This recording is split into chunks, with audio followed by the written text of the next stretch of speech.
Hello there everyone. Today we're going to go over 3 party combinations that you can use with very low level trinkets. The reason for this is obviously when you start out you don't have all the trinkets. Thankfully you have all the heroes and skills and stuff, but we're going to show you which trinkets you can kind of mimic for the late game build. So all the trinkets I'm going to have on my heroes here are going to actually be what I kind of originally used. You'll see I'll load the party I typically use and you'll see where my trinket ideas are very similar. Now obviously the trinkets I have on aren't going to make the heroes as strong as they would be in the very late game, but the idea is there and you should see some more wins if you're struggling currently. So let's start with the Abomination. The Abomination in my lineup is more of a mover and damage dealer. I don't tend to use a stress Abomination. Beast Bile is not something I tend to rely on. And another fun fact is you always put the Abomination, at least for me, in the first position, because if they have someone such as an Abomination themselves or a bounty hunter, whomever, it doesn't really matter. If they punch him from position 1 to position 3, he can at least still slam and his whole array of abilities. If he's in position 2, he can obviously use all these abilities already, but then he gets knocked to position 4. You know what you can do in position 4?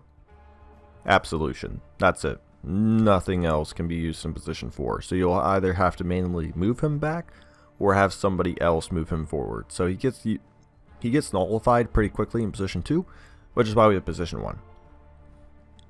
Now you start out with these 2 trinkets. So Eagle Eyes Talisman is accuracy, because his accuracies are okay, like 90, 100's good, that'd be 110, 110. You just really want to connect on everything you do, because he's going to be your primary damage dealer, and a miss from an Abomination, it's just really going to put you behind.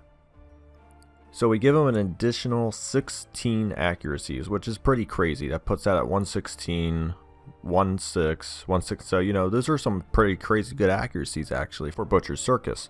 In the regular campaign, 116 is still high, but like I said, in Butcher's, that's amazing.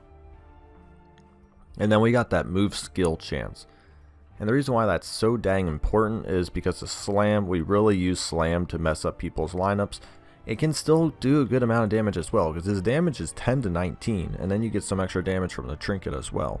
So you figured Slam can still crit. I believe I get like 24s and stuff, which is really good. It's a 5% crit chance, so it puts about 1 out of every 10, which is pretty darn good. So that's our Abomination. Now I do have one specific hero trinket, but I believe the Writ of Execution actually comes pretty early. If not, we can talk about a couple of things. The thing is, it's just so darn good. It's like 2 trinkets in one, so we'll talk about which trinkets you can go for depending on the style you like to do. And then we also have the Brass Knuckles, very important. It's extra damage. As you can see, 12 to 20, amazing, and 20% stun and skill chance. Puts that to a 120. You can actually get a good critical on Stunning Blow for about 19 to 20 damage, which is still, once again, very amazing. Once again, what about 1 out of every 10 chance? But even in Zealous Accusation, these can crit for even higher, up to like 20s something. I mean, it's pretty good. 20 stress. Now this is where you can decide. So to replace that Writ of Execution, we can either go Eagle's Eye, get that accuracy and damage in there, that's the top half, or we can go with the accuracy and stress damage dealt. That's up to you. It's your preference. This trinket obviously does both. So if you do have it, definitely throw it on. Easily one of the best trinkets in the game. Then we get to the Occultist, and there's a couple of ways we can build our Occultist, but I think this is usually the fun way. There's another trinket we can put on, I'll show you. I like Abyssal. Hits both back rows, inflicts stress, inflicts hard. It stacks very well with the Abomination. I always keep on Vulnerability Hex because he's gonna get moved. There's no way not to have your Occultist get moved essentially, unless you guard him, which is I think a waste of time essentially.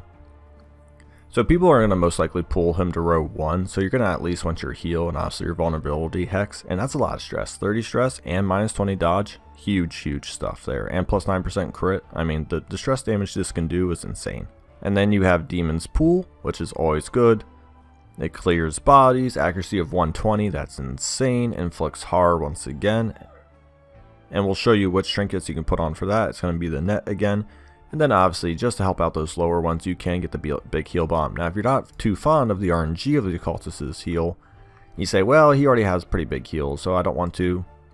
Just make that pool chance an absolute, like, surefire thing. Put that on, give him some more accuracy. I'll bump that to 126. There's no way someone's really dodging that reliably. Then we get to the fourth and final piece, the Houndmaster. There's a couple of ways we can do this lineup, and I'll quickly show you the other way. The Houndmaster is obviously going to be focused on that bleed and stress damage with Hound's Harry. So naturally, our trinkets are going to reflect that. We like the dodge and we like the accuracy because obviously Hound's Harry is terrible at accuracy, definitely going to be your lowest accuracy individual, sitting at only a 93, so not very good. But the stress damage, you're going to get 25% damage versus bleeding, 15% bleed skill chance, because we do want to make sure that's around 120, well actually 125, my bad math, and 3% crits, which will put that, it's at a semi-low, like what is that, 10%, it's not too bad, but with hitting multiple heroes, it shouldn't be incredibly hard to get a couple 10s. So the strengths of this party, you got 4 heals, so really can be Death's Door survival heavy. Absolution, you get your Rally to the Flame, which is really good. You obviously have Weird Construction, or Word Construction, and then you have Lick Wounds. Super good. It's actually a surprisingly pretty heavy DPS party, even though technically the bleed damage is something that takes time, but definitely the Slam, the Rake, the Zealous Accusation, Stunning Blow will definitely net you a lot of damage over time. Like I said, extremely durable party. It's a little weak to man-at-arm comps and can be shuffled pretty dang hard because even 25% this guy can get moved. So if you face a huge shuffling party and they start scrambling everybody up, you might get put into weird situations. Holy Lance is good, but these two front abilities are much better for the Circus and especially this party. Now, another fun one we can do right here is throw in an Arbalest. What an Arbalest will do is pretty much make you safe from all man-at-arm comps. What I really like on Arbalest is putting on that trinket.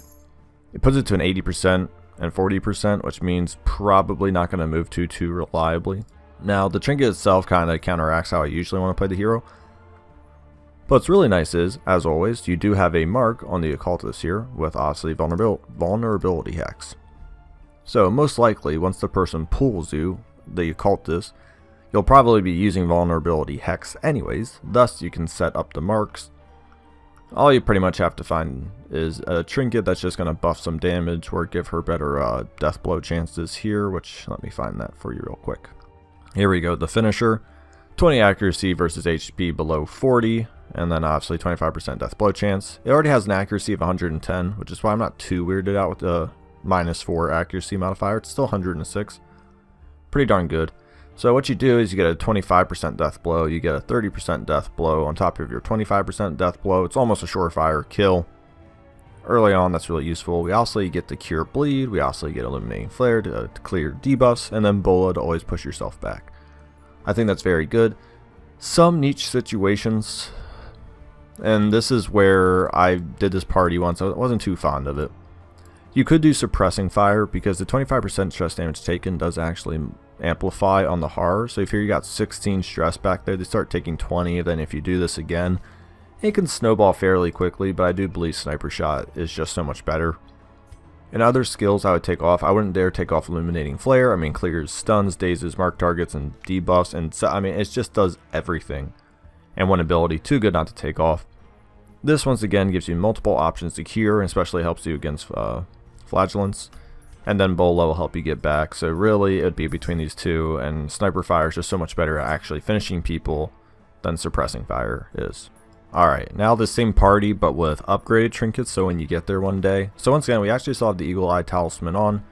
Then we get to the Abomination. I like that extra melee damage as well. The 3% crit's great. Once again, now we get that move skill chance. But then we get also the extra damage crit and that additional bleed, which is really good. The Occultist doesn't actually change too terribly much. You still have the Silver Syringe, and then you get into the Fleshbound Grimoire, and that's where the thing kind of changes, and it's a huge change. 15 accuracy range skills. Once again, boom, 135 now, almost a never gonna miss. 20% move skill chance, phenomenal, but that 33% hard duration as well. Now these go to 4 turns. This goes obviously to 4 turns. It's a massive upgrade. Now the Houndmaster is the biggest change here. 15% damage versus marked, once again very good with the Occultist, and then 15% damage range skills and 8% crit range skills. I mean, that just gives Hound's Harry a lot of opportunities to crit. So even though you're not putting a bleed trinket on him, well no, actually that's a lie. So it's a 20% skill bleed chance, which is 130, but now that could be 150 if you get a crit. It adds more damage. 12 accuracy is already higher than what we had, so this is technically 97 now. So that party I really like right there. Alright, this is our second party. We keep in the same front row, so I'm not going to go over this again. Pretty much same trinkets, Now we get to the Jester. So skills, Dirk Stab's always great, extra death blow chance, harvest, adds bleed, damage, gets towards finale. We also have finale to get through death's doors, and always increase that accuracy. So with that, if you know you're going to do your accuracy trinkets, sometimes you don't need to like heavily rely on huge accuracy trinkets, so you can actually take off a couple of those if you want to go for more other terms of damage and stuff. But overall, I think just having a huge ton of accuracy never hurts anyways, just in case you face a dodge cheesing strategy. I do like to get the Jester up to about 40 accuracy, 40 dodge as well. Pretty hard to hit 40 dodge, not unheard of, but it definitely makes them a little harder. And then as always, because harvest is melee, always adding 2 blight is really good. So you figure 2 points of blight, 4 points of bleed, and then usually do what, 3 to 5 damage on your slice typically. It'd be about 10 points of damage 1 round. You do that 2 rounds in a row. It really adds up quickly.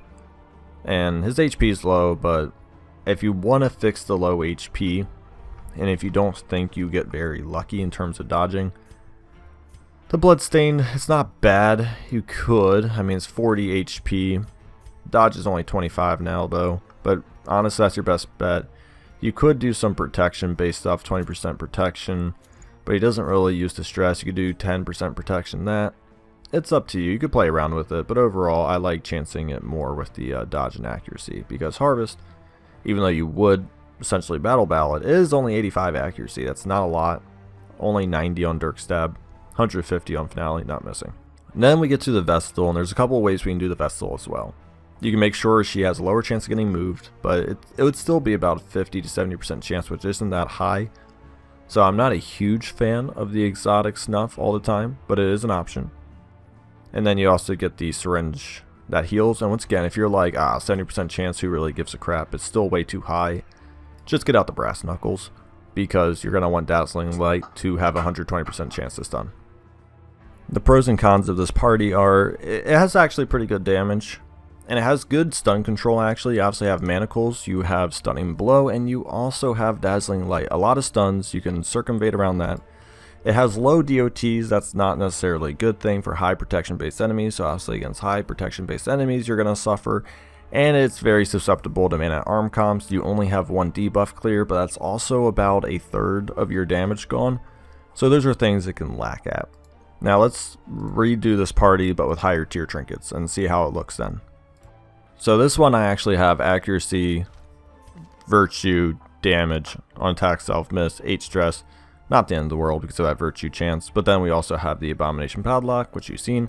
The same exact trinkets, because this is almost always the trinkets on a Crusader. We have the actually because I don't really like any Jester's trinkets. You could do the bleed chance, but I like actually adding that because it doesn't add extra bleed. It just ensures the bleed. And I don't think it's really that good. You could go for more HP. It's 20%, which honestly is, how much is that? It's only 6. That's actually terrible. So you might as well just go get the blood-stained one. It's so much better, in all honesty. 15% damage, 3% crit. It's okay. And then if you really want to use stress relief skills, but for the most part the Jester should be hammering home with finales and bleeds. So his hero specific trinkets are actually pretty darn bad. Now the Vestal, I got both on, baby. We got 33% healing skills, but this one includes a minus 15% stress taken. So you only get minus 2% healing skills, but 15% stress damage reduction. Amazing. And then you get that accuracy and 30% stun chance. That's amazing. So Toma Fury is definitely something you're going to want to use. Alright, this last one's kind of a bonus comp. If you don't own any of the DLCs, sorry to say, the Shieldbreaker is fairly important here. You could play around me with an Abomination or somebody if you want, maybe a Hound's Harry in the front. But for all intents and purposes, we are going to have the Shieldbreaker here. For the Shieldbreaker, her Blight's pretty good, so let's look at her skills. These are probably the 4 skills you're going to want on. Puncture because of the guard breaking, Piercing because of high protections on pretty much mana arms and Crusaders, Impale, we want to get that damage, crits, and blights in, and then this can actually just absolutely save your butt on one-on-ones and also allow her to function on death's doors without being too worried of actually dying immediately, because this party has one heal on the Crusader, a huge con, which we'll talk about later. So trinkets on her, we're going to want to ensure accuracy, so let's look at these accuracies. It's only 90, 120, 100, so that's pretty good, but we're going to be impaling a lot, so an Eagle Eye Talisman is always good. So then you can get some weird stuff. You could get like ignore stealth if you want to pull stealth based individuals. You could go with blight chance if you want. It's I don't know if I would, because impale is a range based ability, so you could get the she's kind of weird without some of her hero specific trinkets. You go for death blow chance, or you just make her tankier because she does have low HP. You could add that. That's not terrible. Could always go for the bloodstain, because for the most part she's just going to be impaling and doing some damage. So if you can find stuff that increases her damage, obviously that's really good. If you want to ensure the blights, you could go down to obviously the rotting trophy. Wouldn't be too terribly bad. Highwaymen.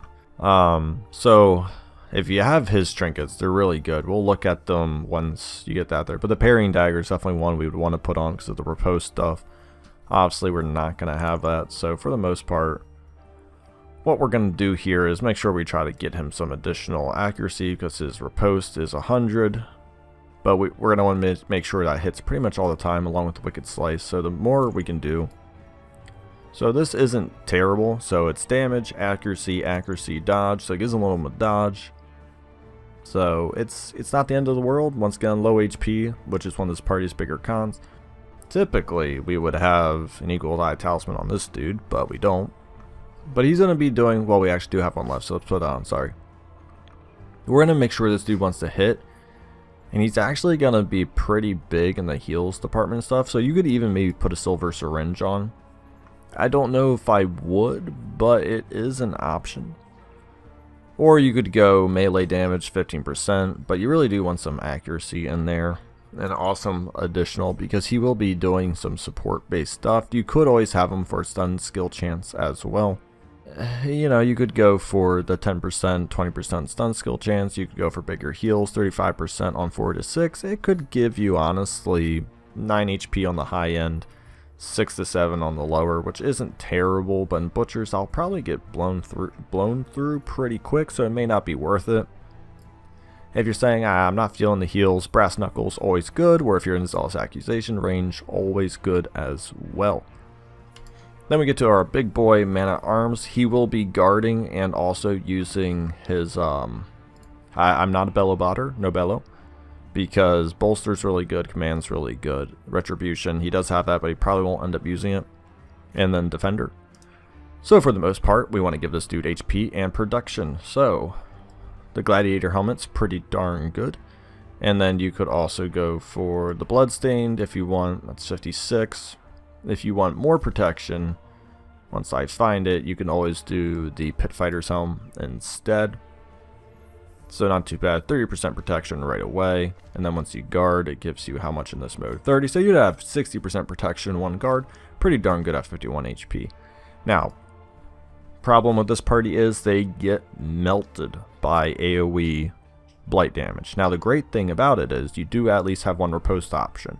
So even though they may be AoE blighting you, you can at least get some stabs in there, but there's no cure bleeds, there's no mass AoE heals, there's not even a big heal in general. Now let's look at this party if I was to build it with the final trinkets, and we'll end this video here. So believe it or not, this is actually kind of my more favorite setup right here. It's the parrying dagger, obviously gives that melee damage, bleed chance, not something I'm going to be using, but it's that riposte right at the bottom as well. And I still have it on the Hunter's Charm. Now there's a couple of trinkets you could try to play around with, such as the 4 dodge 50% max HP, kind of makes up for that lower stuff, but only 20 dodge, it's not really that great. So I'd rather just take some of that accuracy and damage as well. If you want, you could go the Duelist Pistol, get a little stronger point blank, get that generic 5% crit, but I don't think it's necessarily that great. You do get a little bit of accuracy in front row as well, but overall I think it's a fairly competent setup right on him. For the Shield Breaker, we actually use a lot of her hero specific trinkets. So we got our 15% damage, 3% crit, and then 10% damage versus Blight. Obviously phenomenal for what we wanted to do. And then we obviously increase your accuracy and blight skill chance, so they work very well in tandem. Obviously a strong pierce and impale combo, definitely a must. As always, if we come to a Crusader, even in this position, just in case he's in ready in position and stuff, you could look for the Glorious Standard if you really wanted to. And what you would probably take off for that would honestly, the death blow chance is so good and stuff though. You would probably remove the Sacred Flame one.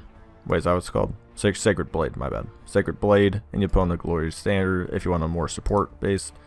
And then our good friend here is going to get the 5% protection, 15% max HP, and 33% guard duration. And then, what else we could put on him is, since he's going to be guarding and stuff, he might be taking a lot of attacks and whatnot. And since he actually has like almost no offensive capabilities, where is it? We're going to be getting him that exotic snuff actually. And what that's going to do is just make sure he's got a stun of 100% resistance. 100. 55% move because we really don't want to move. So he's never going to get stunned, which means whomever he guards, unless they have a break block ability, they're going to be fine. And that's why this party can exist on Death's Door for so long if there's no AoE, because you can just keep on saving them. You can get to 45% protection in one ability, not as good as the 60%, but still pretty good. You still get to 50 HP, and my gosh, are you probably not going to get stunned very much. So really great ability. So you could either guard your first turn, or you could command, which is 20 accuracy and 4% crit, which just absolutely fills in a lot of these voids. You could also bolster as well. These are usually the two you'd use in the very beginning.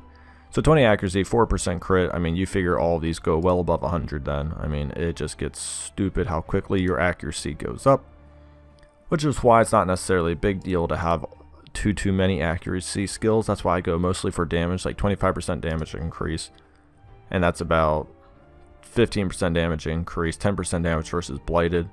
And the reason why I like that is it's the blight chance, but also more accuracy. So if I do decide to impale first, I don't have to rely on a bolster or something. Now, if you think it's kind of unneeded, too unnecessary, 15 dodge, 4 accuracy is always great. 35 dodge natural is pretty good. You could get her more HP and stuff. That's really not worth it in my opinion. That's a pretty bad trinket, but you could play around with that. Thank you so much for watching. Hope you liked it. Like and subscribe below.